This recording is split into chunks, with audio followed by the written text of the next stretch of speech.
I recently found out that in the UK we have a serious problem and it could be costing you, yes you, thousands and thousands of pounds. According to the Association of British Insurers, nearly 1.6 million pension pots are left out there in the wild unclaimed by their owners, and this amounts to a whopping £19.4 billion. That's an average pension pot size of £13,000 per pot sat out there somewhere doing absolutely nothing that someone else could be enjoying and living up their best life in their late final years. Money that is buried deep in a mysterious cave. In this video, I will be your guide and you are going to play the part of Indiana Jones. This time it will cost you.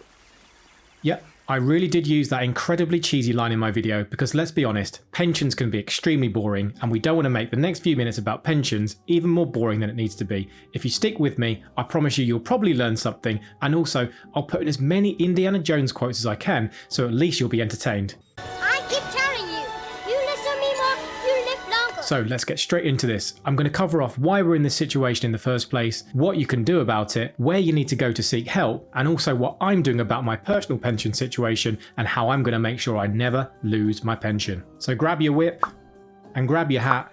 We're going on an adventure.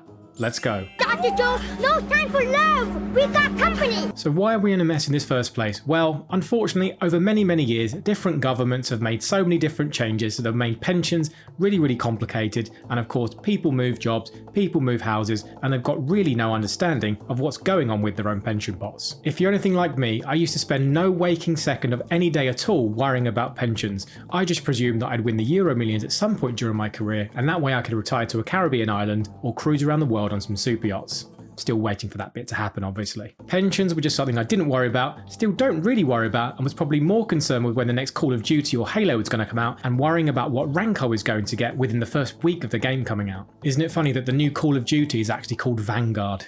Oh, there's got to be a finance joke in there somewhere. Anyway, one of the biggest changes is of course the one which was introduced around 2012, which is to do with how you enrol yourself into pensions. And of course, you are now auto-enrolled by your employer if you meet a set few criteria. And those criteria are you need to be at least 22 years old but under state pension age, earn more than £10,000 a year, normally work in the UK, and not already be part of a qualifying workplace pension scheme. But even taking into account these changes, that's really not the main reason why many people are losing their pensions and forgetting where they are. According to the Association of British Insurers, here are the two main reasons why people are losing money and have their pension pots out there somewhere in the wild, buried mysteriously deep, full of thousands and thousands of pounds that they've got no idea exist. Firstly, like a lot of people, they move jobs and then just forget to move their old pension to their new scheme.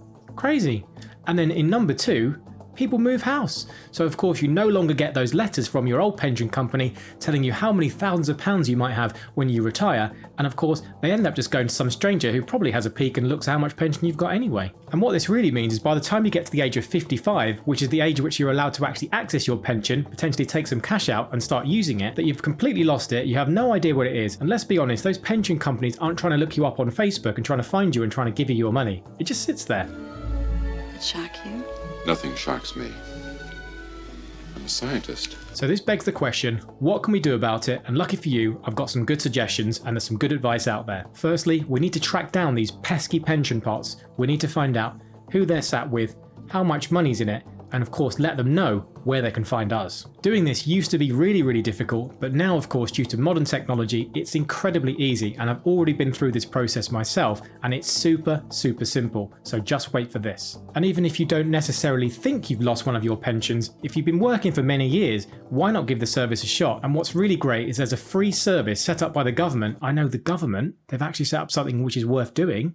Wow, holy smoke. So all you need to do is go on the official government website and go to the pension finding service. Everything's in a very step-by-step process from there. Of course, you'll need all your basic information, including your national insurance number, and of course a little bit about maybe your previous employer names, and any information you can provide will of course help this system find out your old pensions and start getting you some of that cash. Then in the background, the service will of course scour all the pension providers, try and put 2 and 2 together, track you down and get you all that money you owed, so then hopefully by the time you're 55, your SIP will be a lot bigger, and of course due to compound interest could be thousands and thousands of pounds better off. Be warned though, if you do Google this, there are some private companies out there trying to take a bit of your money for doing this. Now, sure, if you're happy for them to take that money and you don't want the hassle, feel free, but then also there are some reputable companies doing the similar thing in order to let them manage the money for you. So PensionBee comes to mind, who do offer a free pension finding service, which actually just does the pension finding service on the government's website for you, and then of course lets you manage your money, but using their own investments and their own app. Now, once you've tracked down that pesky treasure, don't just leave it in there. There are a couple of different options that you've got. Firstly, you could continue to make as many private personal payments you want into that pension plan if you just contact the pension provider and let them know how much you want to set up and how much you want to pay in. Or of course, you could completely leave that pot and make sure you're aware of it, and then of course current law and current regulation says that you can access that pension pot at age 55. Alternatively, and this would be my opinion, I would move that money into a SIP, which is a self-invested personal pension. Remember that a SIP,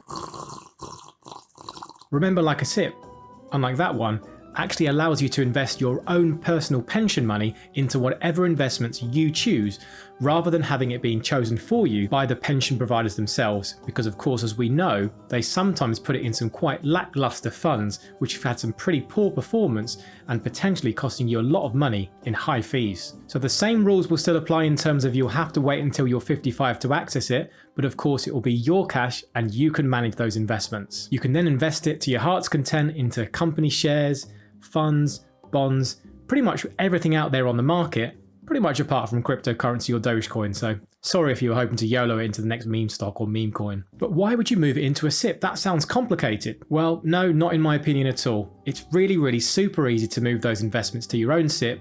Most providers and most brokers allow you to open a SIP with them, and of course the biggest benefit, as I've just touched on, are those pesky fees.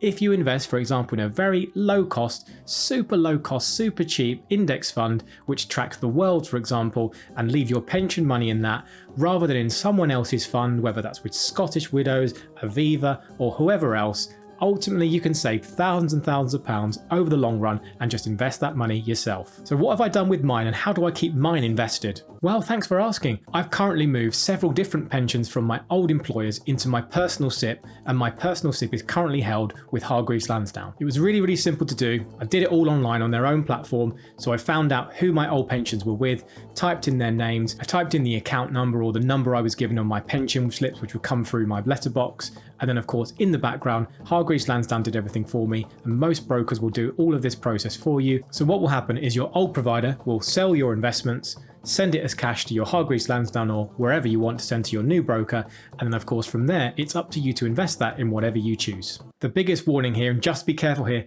don't leave it as cash. Once that money in that cash is inside your SIP, you need to do the hard work after that and you need to invest it. If you leave it as cash, oh my god, you're going to be losing so much money. So make sure you make an investment. So as usual, all the usual disclaimers apply. This is completely up to you what you want to invest in. Please do all of your own research. But for me personally, I've got my current SIP purely invested in a low-cost S&P 500 tracker fund, and if you want to know the specific fund that I use on Hargreaves Lansdown, it's the Legal & General US Index Class C. This is all part of my own personal set and forget strategy for the next 20 plus years. I'm a really long-term investor. I want to keep my fees low, and I know that with those long-term time horizons, I should make a really good return on that money. And then of course, when I'm 55, I'll get access to that, and then I can figure out what I want to do with it from there. And funny enough, as I record this video, I've got a letter on my desk from another old pension that I forgot about, which I actually need to put into my SIP. So as soon as I've done editing this and escaping that damn cave, I'm going to be getting that new one and moving it to the SIP and making sure I've got all my money from all my old pensions in one place, so I know exactly what I'm doing.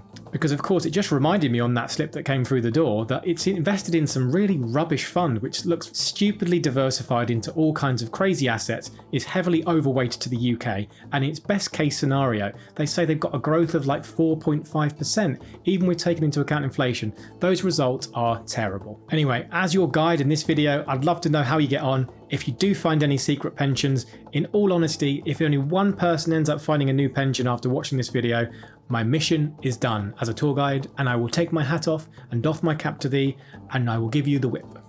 Are you trying to develop a sense of humor, or am I going deaf? If you found the video helpful, funny, useful, or just appreciate the amount of effort that I probably put into the thumbnail and the editing, please drop me a big fat like, subscribe for more. With that said, I'll see you in my next video, hopefully before you turn 55, unless you're already 55, but in that case, I'll see you in the next one. You could get killed chasing after your damn fortune and glory. Maybe. But not today.